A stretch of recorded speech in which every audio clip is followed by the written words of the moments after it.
15 August రోజున smart ration కార్డులు ఇస్తారట. 15 ఆగస్టు అంటే ఆగస్ట్ 15 కదా. ఆగస్టు 15వ తేదీన స్మార్ట్ రేషన్ కార్డుల పంపిణీ జరుగుతుందట.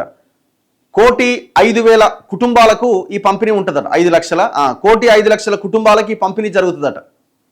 సంగారెడ్డిలో ప్రారంభించబోతున్న ముఖ్యమంత్రి రేవంత్ రెడ్డి అదే రోజు 119 నియోజకవర్గాల్లో అందజేత డ్రైవింగ్ లైసెన్స్ ఆర్సీ తరహాలో దీన్ని రూపకల్పన చేస్తారట. పంపిణీకి ఏర్పాట్లు పూర్తి చేయాలని అధికారులను ఆదేశించిన మంత్రి ఉత్తమ్. ఇది ఎప్పుడు ఇచ్చారండి మనకి రేషన్ కార్డు? యాక్చువల్గా 2002 ఎప్పుడెప్పుడో వైఎస్ రాజశేఖర రెడ్డి ఉన్నప్పుడు ఇచ్చిన రేషన్ కార్డు, ప్రింట్ అయిన రేషన్ కార్డ్స్. ఇక తర్వాత తెలంగాణ వచ్చిన తర్వాత ఒక్క రేషన్ కార్డు ఇవ్వలే. గదే పేపరు ఇంటర్నెట్ సెంటర్కి వెళ్ళాలి, జిరాక్స్ తీసుకొని పోయి బియ్యం తెచ్చుకున్నారు తప్ప ఇది నా రేషన్ కార్డు అని ఇచ్చిన పరిస్థితి లేదు. సో ఇప్పుడేదో స్మార్ట్ రేషన్ కార్డులు ఇవ్వబోతున్నారట. రాష్ట్ర వ్యాప్తంగా ఆహార భద్రతా కార్డు లబ్ధిదారులకు సర్కార్ స్మార్ట్ రేషన్ కార్డులు ఇవ్వబోతున్నది. ఈ మేరకు 1,05,00,000 మంది కుటుంబాలకు ఆగస్టు 15వ తేదీన ఈ కార్డులు పంపిణీ చేయాలని రాష్ట్ర ప్రభుత్వం నిర్ణయించింది. తెలంగాణ ప్రభుత్వం ఏర్పడ్డాక రేషన్ లబ్ధిదారులకు ప్రత్యేకంగా కార్డులంటూ ఏమీ ఇవ్వలే.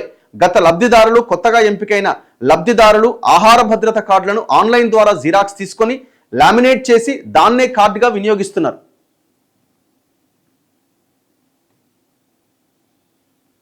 తాజాగా రేవంత్ రెడ్డి ప్రభుత్వం పాత కొత్త రేషన్ కార్డుదారులందరికీ స్మార్ట్ కార్డులు పంపిణీ చేయాలని నిర్ణయించింది.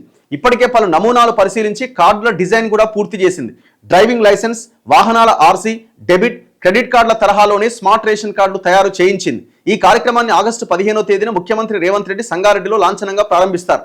సంప్రదాయం ప్రకారం స్వాతంత్ర దినోత్సవం రోజున సాయంత్రం లోక్ భవన్లో ఎట్ హోమ్ నిర్వహిస్తారు. సాయంత్రం 5:30కు జరిగే ఈ కార్యక్రమంలో ముఖ్యమంత్రి పాల్గొంటారు.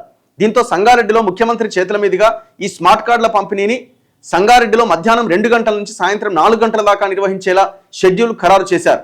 అదే రోజు రాష్ట్ర వ్యాప్తంగా 119 నియోజకవర్గాల్లో ఒకేసారి ఈ స్మార్ట్ కార్డుల పంపిణీ ప్రారంభించేలా ప్రభుత్వం ఏర్పాట్లు చేస్తున్నది. జిల్లా కలెక్టర్ల సమావేశంలో డివిజన్ స్థాయిలో ఆర్డీఓలు, జిల్లా పరిపాలన, పౌర సరఫరాల శాఖ అధికారులు సమన్వయంతో కార్యక్రమం చేపట్టాలని, కార్డుల పంపిణీకి పక్కా ఏర్పాట్లు చేయాలని రాష్ట్ర పౌర సరఫరాల శాఖ మంత్రి ఉత్తమ్ కుమార్ రెడ్డి ఆదేశాలు ఇచ్చారు. కొన్ని మార్గదర్శకాలను ఆయన జారీ చేశారు. నియోజకవర్గాల వారీగా రేషన్ కార్డుల లబ్ధిదారుల జాబితా రూపొందించాలి, వెరిఫికేషన్ చేయాలి.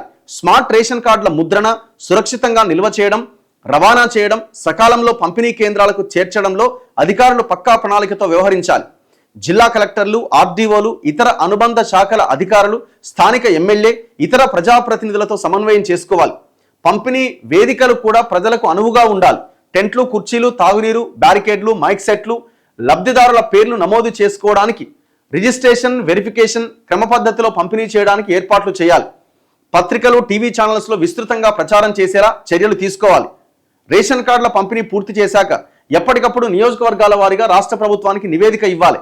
రాష్ట్రంలో అర్హులైన ప్రతి పేద కుటుంబానికి ఆహార భద్రతను మరింత బలోపేతం చేయడానికి రేషన్ కార్డులు మంజూరు చేశారు. కొత్తగా అర్హత పొందిన ప్రతి కుటుంబానికి ప్రభుత్వ సంక్షేమ పథకాల ఫలాలు చేరేలా పథకాన్ని అమలు చేస్తున్నట్టుగా తెలిపారు. కాంగ్రెస్ ప్రభుత్వ సంక్షేమ పాలనలో ఇది కీలక మైలురాయిగా నిలుస్తుందని ఒక ప్రకటనలో పేర్కొన్నారు. ఏముందన్నలా మైలురాయి? ఇప్పుడు రేషన్ కార్డు అనేది ఇవ్వాల్సిందే అర్హులైన వాళ్ళకి. అది ప్రభుత్వం యొక్క బాధ్యత. నాట్ ఓన్లీ తెలంగాణ, మొత్తం దేశమంతా ఇస్తూనే ఉన్నారు. అది మేము అడుగుతున్నది ఈ బియ్యం ఇచ్చడో లేకపోతే ఇంకోటి ఇచ్చడో కాదు. ఇందులో కూడా చాలా రకాల ఐటమ్స్ని తీసేసిర్రు. ఉమ్మడి ఆంధ్రప్రదేశ్లో ఉన్నప్పుడు చాలా ఐటమ్స్ వచ్చేవి. తెలంగాణ వచ్చిన తర్వాత ఒక బియ్యం తప్ప ఏ ఐటమ్ లేదు. సరే, ఇప్పుడు మీరు సన్న బియ్యం ఇస్తామంటున్నారు, సంతోషం, బాగానే ఉన్నది. కొంత ఇబ్బంది ఉంది, బాగా వస్తలేవు, అది ఇదని అక్కడక్కడ ఉన్నా ఏదేమైనా ప్రజలు తినే ఆ బియ్యాన్ని ఇవ్వడం అన్నది ఆహ్వానించాల్సిందే, స్వాగతించాల్సిందే. కానీ మేము అడుగుతున్నది ఈ బియ్యమో లేకపోతే ఇంకోటో కాదు.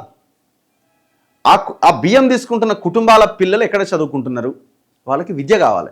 వాళ్ళకి ప్రభుత్వం వైపు నుంచి విద్య కావాలి.